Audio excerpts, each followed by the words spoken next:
দুপুরের সময়ের সঙ্গে আছি আমি নাবিলা সোহার। এবার অন্যান্য শীর্ষ সংবাদ। কাল থেকে শুরু এইচএসসি পরীক্ষা, সব প্রস্তুতি সম্পন্ন। ওমিক্রনের হুমকি মোকাবেলায় পরীক্ষার্থী সহ সবাইকে মানতে হবে স্বাস্থ্যবিধি, বললেন শিক্ষামন্ত্রী।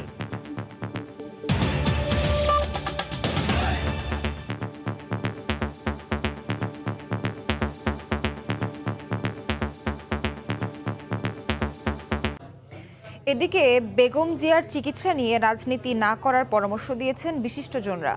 যদিও চিকিৎসা ইস্যুতে সরকার পতন আন্দোলনের দিকে যেতে চায় বিএনপি, তবে বিএনপিপন্থী বুদ্ধিজীবী নামে পরিচিত ডক্টর জাফরুল্লাহ চৌধুরী বলছেন, দলের উচিত বিদেশে চিকিৎসার আবেদন নিয়ে উচ্চ আদালতে যাওয়া। সাহস করে এপিলেট করতে যাওয়া উচিত তার বেলের জন্য। তারা ভয় পাচ্ছেন যে ওনার শাস্তি যেমন বাড়িয়েছেন সেটা বাড়াক, তাহলে দেশবাসী দেখবে যে বিচারপতিরা অন্যায় কাজ করছেন। বহুবার উচ্চ আদালতে গিয়েছিলাম এবং মেডিকেল রিপোর্টও এনে আদালতকে দেখিয়েছি, কিন্তু নির্বাহী বিভাগের হস্তক্ষেপের কারণে আমরা আদালত থেকে সেই রকম।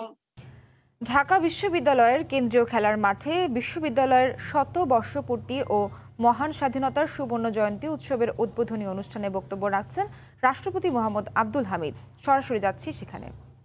ঢাকা বিশ্ববিদ্যালয়ের সকল অগণতান্ত্রিক, অপসংস্কৃতি এবং সামরিক স্বৈরশাসন বিরোধী আন্দোলন সংগ্রামে সামনে থেকে নেতৃত্ব দিয়ে চলছে। এরই স্বীকৃতিস্বরূপ 2017 সালে ঢাকা বিশ্ববিদ্যালয়কে স্বাধীনতা পদকে ভূষিত করা হয়। মুজিব জন্মশতবর্ষে ঢাকা বিশ্ববিদ্যালয়ে Bangabandhu Sheikh Mujib research institute for peace and liberty স্থাপনও একটি অনন্য উদ্যোগ।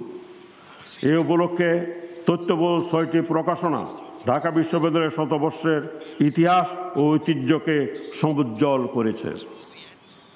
সম্মানিত সুধীমণ্ডলী, বর্তমান শতাব্দীতে উন্নয়নশীল বিশ্বে উচ্চশিক্ষার গতি প্রকৃতি নিয়ে আমাদেরকে নানাভাবে ভাবতে হচ্ছে। বিশ্বায়ন ও তথ্য প্রযুক্তির অভাবনীয় বিস্ফোরণে সৃষ্ট ডিজিটাল বিভক্তি উন্নত বিশ্বের সঙ্গে উন্নয়নশীল বিশ্বের যে ব্যবধান সৃষ্টি করেছে তার মোকাবেলা এবং পুঁজি ও শ্রম নির্ভর অর্থনীতি থেকে জ্ঞান নির্ভর অর্থনীতিতে উত্তরণ এখন শিক্ষার প্রধান বিবেচ্য। এই পরিস্থিতিতে বিশ্বজ্ঞানের সঙ্গে ব্যক্তিক ও সামষ্টিক চেতনার সমন্বয় ঘটানোই বিশ্ববিদ্যালয়ের লক্ষ্য হওয়া উচিত। কালের পরিক্রমায় ঢাকা বিশ্ববিদ্যালয়ের শিক্ষার্থীর সংখ্যা যেমন বেড়েছে, তেমনি বেড়েছে এর অবকাঠামো ও শিক্ষা কার্যক্রমের পরিধি। আধুনিক জ্ঞান বিজ্ঞান ও তথ্য প্রযুক্তির কল্যাণে প্রতিযোগিতারও আন্তর্জাতিকীকরণ হয়েছে। তাই একজন শিক্ষার্থীকে ডিগ্রি অর্জনের পাশাপাশি আন্তর্জাতিক মান অর্জন করতে হবে। বিশ্ববিদ্যালয় কর্তৃপক্ষকেও কারিকুলাম নির্ধারণ ও পাঠদানের ক্ষেত্রে বিশ্বমানের কথা বিবেচনায় রাখতে হবে। মাতা পিতা ও অভিভাবকগণ অনেক আশা আকাঙ্ক্ষা নিয়ে ছেলে মেয়েদেরকে বিশ্ববিদ্যালয়ে পাঠান। এছাড়া তাদের পেছনে দেশ ও জনগণের বিনিয়োগও যথেষ্ট। তাই শিক্ষার্থীদেরকে পরিবার, দেশ ও জনগণের আশা আকাঙ্ক্ষা পূরণের সক্ষমতা অর্জন করতে হবে। সম্মানিত সুধীমণ্ডলী, সম্প্রতি বাংলাদেশ স্বল্পোন্নত থেকে উন্নয়নশীল দেশের কাতারে উন্নীত হয়েছে। এটি নিঃসন্দেহে একটি খুশির খবর, কিন্তু এ নিয়ে আত্মতুষ্টিতে ভুগলে চলবে না। ঢাকা বিশ্ববিদ্যালয়ের কেন্দ্রীয় খেলার মাঠ থেকে বক্তব্য রাখছেন রাষ্ট্রপতি মোহাম্মদ আব্দুল হামিদ। আমরা সরাসরি যুক্ত ছিলাম সেখান থেকে। গুড়ের ঘ্রাণে মোমো চারপাশ।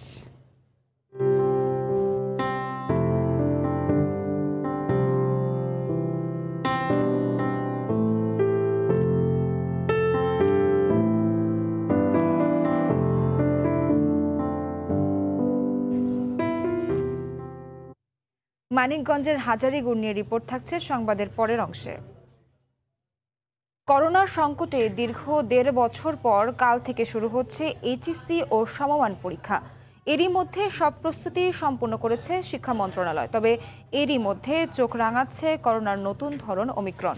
এ অবস্থায় শিক্ষামন্ত্রী বলছেন, ওমিক্রনের হুমকি মোকাবেলায় পরীক্ষার্থী সহ সবাইকে মানতে হবে স্বাস্থ্যবিধি। কোভিডের ধাক্কায় গতবার পরীক্ষায় বসা হয়ে ওঠেনি এইচএসসি ও সমমানের শিক্ষার্থীদের, আর এবার প্রায় 2 বছর 8 মাস পর এইচএসসি ও সমমানের শিক্ষার্থীদের পরীক্ষায় মুখর হবে শিক্ষা প্রতিষ্ঠান। তবে কোভিডের কারণে এবারের পরীক্ষা হবে সংক্ষিপ্ত সিলেবাসে। 11টি বোর্ডের অধীনে পরীক্ষায় অংশ নেবেন 13,99,690 জন শিক্ষার্থী, আর এবারের পরীক্ষা হবে 1.5 ঘন্টায়। তবে এবারও ভাবাচ্ছে কোভিডের নতুন ধরন ওমিক্রন। বাংলাদেশে এখনও শনাক্ত না হলেও বিশ্বের বিভিন্ন স্থানে এর বিস্তার জাগাচ্ছে উদ্বেগ। তবে শিক্ষামন্ত্রী জানালেন, এইচএসসি পরীক্ষা নিয়ে সম্পন্ন হয়েছে সব প্রস্তুতি, আর ওমিক্রন নিয়ে সতর্ক অবস্থানে রয়েছে সরকার। খুব দ্রুত ইনফেক্ট করবে এবং একই সঙ্গে এর শারীরিকভাবে ক্ষতি করবার, এমনকি মানুষকে মেরে ফেলবার ক্ষমতা হয়ে অসীম। অতএব আমাদের খুব সাবধান হতে হবে। কোভিড সতর্কতার কারণে অভিভাবকদের অহেতুক কেন্দ্রে ভিড় না করার আহ্বান জানান নীতি নির্ধারকরা। ফারুক ভূঁইয়া, রবিন, সময় সংবাদ, ঢাকা। দীর্ঘমেয়াদী চিকিৎসার ব্যয় মেটাতে গিয়ে প্রতি বছর ৮৬ লাখ মানুষ নতুন করে দরিদ্রতার শিকার হচ্ছেন। স্বাস্থ্য অর্থনীতি ইউনিটের এক গবেষণায় এ তথ্য উঠে এসেছে। গবেষণায় দেখা যায়, শুরুতেই রোগ নির্ণয় করতে না পারা, প্রয়োজনীয় ওষুধ আর পরীক্ষা নিরীক্ষার অতিরিক্ত মূল্যের কারণে দীর্ঘমেয়াদী রোগের চিকিৎসায় নিঃস্ব হচ্ছে মানুষ। এ অবস্থায় স্বাস্থ্যসেবা নিশ্চিত করে সুরক্ষা তহবিল গঠনের পরামর্শ জনস্বাস্থ্য বিশেষজ্ঞদের। স্বাস্থ্য অধিদপ্তর বলছে, সব মানুষকে স্বাস্থ্য বীমার আওতায় আনতে কাজ শুরু করেছেন তারা। নাজমুস সালেহের রিপোর্ট। চুয়াডাঙ্গার দামুড়হুদা উপজেলার গোপালপুর গ্রামের গৃহবধূ লিলি বেগম 6 বছরের মেয়ে আমরিনের সঙ্গে তার বর্তমান ঠিকানা মহাখালী ক্যান্সার হাসপাতাল। 2 বছর আগে আমরিনের মস্তিষ্কে বাসা বাঁধে মরণব্যাধি ক্যান্সার। মেয়ের চিকিৎসায় ইতোমধ্যে খরচ হয়ে গেছে প্রায় 20 লাখ টাকা। এই টাকা জোগাড় করতে লিলি বেগমকে বিক্রি করতে হয়েছে বসত ভিটা, গৃহপালিত পশু আর স্বর্ণালংকার। যেটুকু বসত বাড়ি ছিল সেটুকু আমি বিক্রি করে দিয়েছি। এখন আমার কিছুই নেই, এখন আমার দিনে ভাত হয় না, এরকম অবস্থা। বর্তমানে মানুষের সাহায্য সহযোগিতায় চলছে আমরিনের চিকিৎসা, তবে টাকার অভাবে বন্ধ হয়ে গেছে কেমোথেরাপি। আমার আর কিছুই নেই, এক কথা বলতে কি আমি ভিক্ষুকের মতন হয়ে গিয়েছি। আমার মেয়ের 3টা কেমো আমি দিতে পারিনি টাকার অভাবে। একই রকম গল্প এই হাসপাতালে চিকিৎসা নিতে আসা বেশিরভাগ মানুষেরই। দীর্ঘমেয়াদে ক্যান্সারের চিকিৎসা করাতে গিয়ে চাষের জমি, ব্যবসা বাণিজ্য, গৃহপালিত পশু আর স্বর্ণালংকার বিক্রি করে অনেকেই দারিদ্রতার শিকার। গাড়ি ছিল, ব্যবসা ছিল, ট্রিটমেন্ট করে এখন আমরা নিঃস্ব। ঋণপাতি করে চিকিৎসা চালানো হয়েছে। স্কুল থেকে কিছু টাকা আছে, স্কুল থেকে কিছু টাকা দিচ্ছে আমার 3 শতক ভিটা বাড়ি ছিল, বিক্রি করে দিয়েছি। স্বাস্থ্য অর্থনীতি ইউনিটের গবেষণা বলছে, চিকিৎসা ব্যয় মেটাতে প্রতি বছর নতুন করে ৮৬ লাখ মানুষ দারিদ্রতার শিকার হচ্ছেন। এজন্য ওষুধ আর পরীক্ষা নিরীক্ষার উচ্চ মূল্যকে দায়ী করে সার্বজনীন স্বাস্থ্য বীমা তহবিল গঠনের পরামর্শ জনস্বাস্থ্য বিশেষজ্ঞদের। দীর্ঘমেয়াদী রোগে ভোগে তাদের কিন্তু একটা বড় অংশ কিন্তু একটা পর্যায়ে ট্রিটমেন্ট নিতে পারে না, কারণ প্রথম দিকে তারা সব টাকা কয়ে ফেলছে। তো এখানে একটা বড় ফান্ড দরকার এবং সেই বড় ফান্ড ম্যানেজ করার জন্য হয়তো একটা নতুন সিস্টেম গড়ে তুলতে হবে। এই ব্যাপারে ইতোমধ্যে কাজ শুরু হয়েছে বলে জানিয়েছে স্বাস্থ্য অধিদপ্তর। সমস্ত লোকজন একটা ইন্স্যুরেন্সের আওতায় আসবে, সেই ফান্ডটাই তার কিন্তু সাপোর্ট হিসেবে লাগতে পারে এবং ইন্স্যুরেন্সটাকে এগিয়ে নেওয়া খুবই জরুরি। আমরা সেটা নিয়ে কাজ শুরু করব। বাংলাদেশে কিডনি আর ক্যান্সারের চিকিৎসা করাতে গিয়ে নিঃস্ব হওয়া মানুষের সংখ্যাটাই বেশি। নাজমুস সালেহী, সময় সংবাদ, ঢাকা। বর্জ্য ব্যবস্থাপনায় আধুনিকায়ন ও পরিচ্ছন্ন রাজধানী গড়ার লক্ষ্যে কামরাঙ্গীরচরে একটি সেকেন্ডারি ট্রান্সফার স্টেশনের উদ্বোধন করা হয়েছে। বুধবার সকালে রাজধানীর কামরাঙ্গীরচরের ব্যাটারিঘাট এলাকায় সেকেন্ডারি ট্রান্সফার স্টেশনের উদ্বোধন করেন আওয়ামী লীগ নেতা অ্যাডভোকেট কামরুল ইসলাম এমপি এবং ঢাকা দক্ষিণ সিটি কর্পোরেশনের মেয়র ব্যারিস্টার শেখ ফজলে নূর তাপস। এ সময় সেখানে স্থানীয় নেতাকর্মীরা উপস্থিত ছিলেন। এই স্টেশনের মাধ্যমে কামরাঙ্গীরচরে বর্জ্য ব্যবস্থাপনায় আমূল পরিবর্তন আসবে বলে মনে করেন এলাকাবাসী।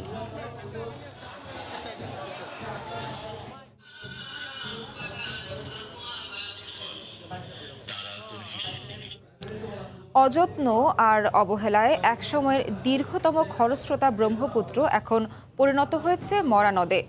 নাব্য ফিরিয়ে আনতে ২,৭৬৩ কোটি টাকার ৫ বছর মেয়াদী খনন প্রকল্পের ২ বছর পেরিয়ে গেলেও অগ্রগতি নেই কাজে। প্রকল্প ঘিরে অর্থ লোপাটের অভিযোগ ব্রহ্মপুত্র রক্ষা আন্দোলনকারী সংগঠনগুলোর। তবে ড্রেজিংয়ের বিল আটকে থাকায় খনন কাজে অগ্রগতি নেই বলে জানান প্রকল্প পরিচালক।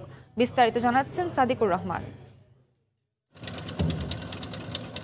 2850 কিলোমিটার দীর্ঘ ব্রহ্মপুত্র নদকে ঘিরে বৃহত্তম ময়মনসিংহ অঞ্চলের বিশাল একটি জনগোষ্ঠীর জীবন জীবিকা। কালের বিবর্তনে খরস্রোতা এই নদ হারিয়েছে নাব্য।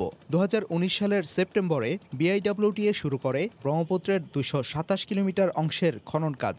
নদ খনন প্রকল্পে মোট 17টি ড্রেজার ব্যবহৃত হলেও একই স্থানে দীর্ঘদিন স্থবির হয়ে পড়ে থাকতে দেখা যায় ড্রেজারগুলোকে। খননের পরও নদের মাঝে নেই হাঁটু জল, চর জেগেছে বিভিন্ন স্থানে। এতে বিঘ্ন ঘটছে যাত্রী ও পণ্যবাহী নৌযান চলাচলে। কাছারি ঘাট থেকে জলানন্দিন সংগ্রহ সালাবন্ত এমনি তো হুগাই গেছে। এই যে মাঝখানে চরগুলো পড়ে গেছে, আমাদের নৌকা চালাইতে সমস্যা হয়। সবসময় মাছ থাকতো, নদীতে নৌকা চলতো, এখন নৌকাও চলার উপক্রম বন্ধ হয়ে গেছে। প্রকল্প অনুযায়ী ড্রেজিংয়ের পর শুষ্ক মৌসুমে নদের তলদেশে 300 ফুট প্রশস্ত ও 10 ফুট গভীরতা থাকার কথা, কিন্তু খননকৃত স্থানের কোথাও কোথাও গভীরতা 1 ফুটেরও কম। এই নদের এই মাঝখানের জায়গাটি একবার খনন করার পরও এখানে আবার চর জেগেছে। এরকম নদের মাঝখানে অনেক চর জেগে আছে। এতে নদ খননের সঠিক পদ্ধতি নিয়ে প্রশ্ন দেখা দিয়েছে জনমনে। গত 1 বছরে ড্রেজিংয়ের বিল আটকে থাকায় খনন কাজে অগ্রগতি নেই বলে জানান প্রকল্প পরিচালক। আর খনন প্রকল্পটি সঠিকভাবে যাচাইয়ের আশ্বাস দেন জেলা প্রশাসক। যারা খনন করছে, ঠিকাদার এবং সংশ্লিষ্ট কর্মকর্তা এবং যারা কাজ করছে, তারাই কেবলমাত্র লাভবান হচ্ছে। আমরা এটা যাচাই বাছাই করে আমরা এই বিষয়ে সংশ্লিষ্ট যে কর্তৃপক্ষ আছে ওনাদেরকে এটা অবহিত করব। ব্রহ্মপুত্র নদ খনন কাজ শেষে পরবর্তী 3 বছর এর রক্ষণাবেক্ষণ করবে বিআইডব্লিউটিএ। পরিবেশবাদীরা বলছেন, নাব্য ফিরে এলে সুফল পাবে ব্রহ্মপুত্র অববাহিকার প্রায় 2 কোটি মানুষ। সাদিকুর রহমান, সময় সংবাদ, ময়মনসিংহ।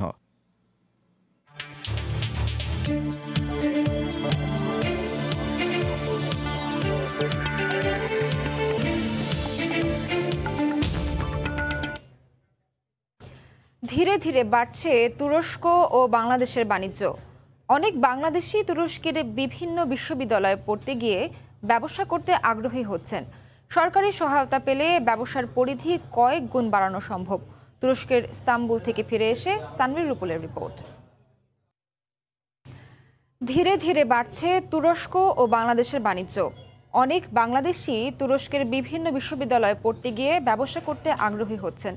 সরকারি সহায়তা পেলে ব্যবসার পরিধি কয়েক গুণ বাড়ানো সম্ভব। তুরস্কের ইস্তাম্বুল থেকে ফিরে সানভীর রুপুলের রিপোর্ট। ইতিহাস ঐতিহ্যের শহর ইস্তাম্বুলের ফাতিহ রোডে কথা হচ্ছিল বাংলাদেশি তরুণ ব্যবসায়ী হেলালের সঙ্গে। এই শহরে 8 বছর আগে তিনি এসেছিলেন পড়ালেখা করতে। তখন খুব বেশি বাংলাদেশি না থাকলেও এখন সংখ্যায় বেড়েছে। অনেকেই ছোটখাটো ব্যবসা করেন, চাকরিও করেন কেউ কেউ। বাংলাদেশি না, এখানে ফরেনারদের জন্য অনেক সুযোগ সুবিধা আছে। যে কেউ চাইলে যে কোনো বিজনেস স্টার্ট করতে পারে। যদিও পরে কিছু টেকনিক্যাল প্রবলেম আছে, সেটা হচ্ছে আপনি যদি এজ এ ফরেনার কোনো বিজনেসের লাইসেন্স নিতে হলে মানে আপনাকে 5 জন টার্কিশ কে ওখানে কাজ করাতে হবে। এই ধরনের কিছু টেকনিক্যাল প্রবলেম আছে, কিন্তু কোম্পানি খোলা সহ এক্সপোর্ট ইম্পোর্টের কাজ করা এগুলো ইজি। পড়ালেখার পাশাপাশি কয়েকজন তরুণ গড়ে তুলেছেন বাংলা আর তুর্কির মিশেলে এশিয়ান লাউঞ্জ নামে একমাত্র বাংলাদেশি রেস্টুরেন্ট। সব মিলিয়ে 1000-2 বাংলাদেশের জন্য এখানেই এখন এক টুকরো বাংলাদেশ। ব্যবসাও অত কঠিন না, এখন তো বিভিন্ন ইনভেস্টমেন্ট প্রজেক্ট চলছে, সুতরাং সেখানেও ইনভেস্ট করা যায়। যাদের কাগজপাতি আছে, যেটা কিমলিক বলা হয় তুর্কিতে, সে ব্যবসা বাণিজ্য দোকানপাট করতে পারবে। তুরস্কের সঙ্গে গেল কয়েক বছরে বিনিয়োগ বাড়ছে বাংলাদেশের। ফল, ফ্রোজেন ফুড, যন্ত্রাংশ, ইলেকট্রনিক্স সহ বিভিন্ন পণ্য আমদানি করে বাংলাদেশ। আর পোশাক পণ্য ছাড়াও পাট পণ্য, প্লাস্টিক, কৃষিজাত পণ্য রফতানির সুযোগ আছে তুরস্কে। আমরা একটা বিজনেস ওপেন করছি, তো এখানে তার্কিতে যেটা কয়েক বছর থেকে অভিজ্ঞতা থেকে বলি যে অনেকগুলা বিজনেসের অফার আসছে, সুযোগ তৈরি হচ্ছে। বিশ্ব অর্থনীতিতে $800 বিলিয়ন তুরস্কের অবস্থান 20তম। বাংলাদেশ ও তুরস্কের বাণিজ্যের পরিমাণ $100 কোটি মতো। তবে দ্বিপাক্ষিক সম্পর্ক উন্নয়নের মাধ্যমে এই বাণিজ্যের পরিমাণ কয়েক গুণ বাড়ানো সম্ভব। দ্বিপাক্ষিক সম্পর্ক উন্নয়ন হলে শুধুমাত্র আমদানি রফতানি নয়, তুরস্কের ব্যবসায়ীরা বাংলাদেশে বিনিয়োগেও আগ্রহী হতে পারেন। সানভীর রুপল, সময় সংবাদ, ইস্তাম্বুল, তুরস্ক।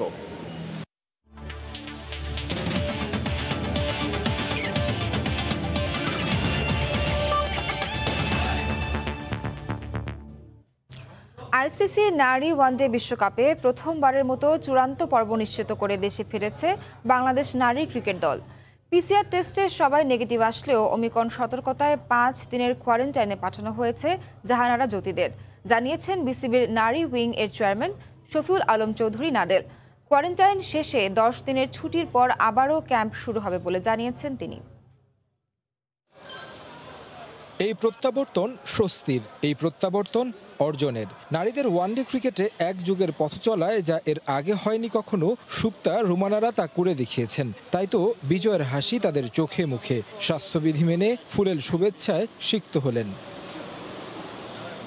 ভ্যাকসিন আবিষ্কার হলেও দিন দিন করোনা রূপ নিচ্ছে আরও শক্তিশালী হয়ে। নতুন ভ্যারিয়েন্ট ওমিক্রনের প্রভাবে মাঝপথে স্থগিত হয়েছে নারীদের ওয়ানডে বিশ্বকাপ বাছাই। বেশ কিছু ম্যাচ বাকি থাকতেই পাকিস্তান যুক্তরাষ্ট্রের বিপক্ষে বড় জয়ে প্রথমবারের মতো মূল পর্বে বাংলাদেশ। ওমিক্রন প্রবণ দক্ষিণ আফ্রিকার পাশের দেশ থেকে ফেরায় কঠোর কোয়ারেন্টিন করবেন নারী ক্রিকেটাররা।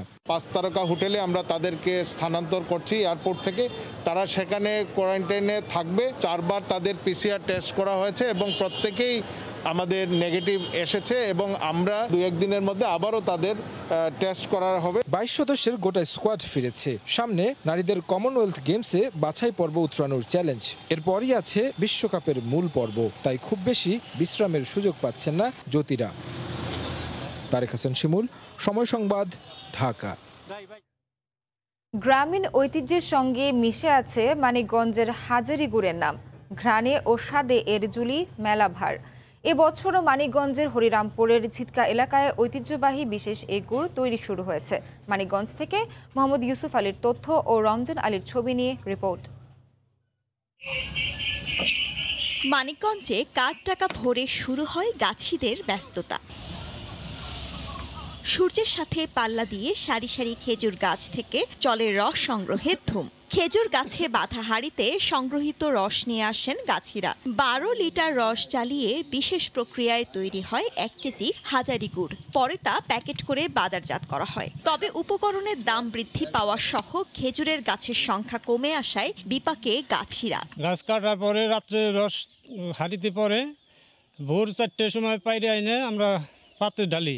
অর্ডারের চাহিদা আমাদের বাসায় থেকে নিয়ে যাইতেছে, আমরা বাজারে নিতে পারতেছি না। স্বাদ ও ঘ্রাণে অনন্য এই গুড়ের খ্যাতি ছড়িয়ে পড়েছে দেশের বাইরেও। স্থানীয় বাজারেও আগে থেকে অর্ডার না দিলে মিলছে না গুড়। অনেকদিন ধরে গুড়টা বাইনা দিছি, মানে দিতে পারে না। আজকে আইসি এই জায়গায় একবারে দেখে টেকে তারপরে নিম। আমার এক আত্মীয় আছে আমেরিকাতে থাকে, ওখানে পাঠাইতে হবে। 1400, 1500, 1600 টাকা বেশি, কিন্তু তাতেও আমাদের পোষায় না। কিসের জন্য? সম্পূর্ণ জিনিসের দাম হলো বাড়তি। ঐতিহ্য রক্ষায় জেলা প্রশাসনের পাশাপাশি নকল হাজারি গুড় তৈরি বন্ধে কাজ করছে স্থানীয় জনপ্রতিনিধিরাও। ঐতিহ্য ধরে রাখার জন্য আমাদের সরকারিভাবে প্রশাসন আমাদেরকে হেল্প করছে। সাথে সাথে আমরা জনপ্রতিনিধি যারা আছি তারাও চেষ্টা করতেছি যে আমাদের এই হাজারি গুড় যাতে সঠিকভাবে তৈরি করা হয়। 400 বছর আগে হরিরামপুরের ঝিটকা এলাকায় গুড়ের ঘ্রাণ ও স্বাদে মুগ্ধ হয়েছিলেন প্রথম রানী এলিজাবেথ।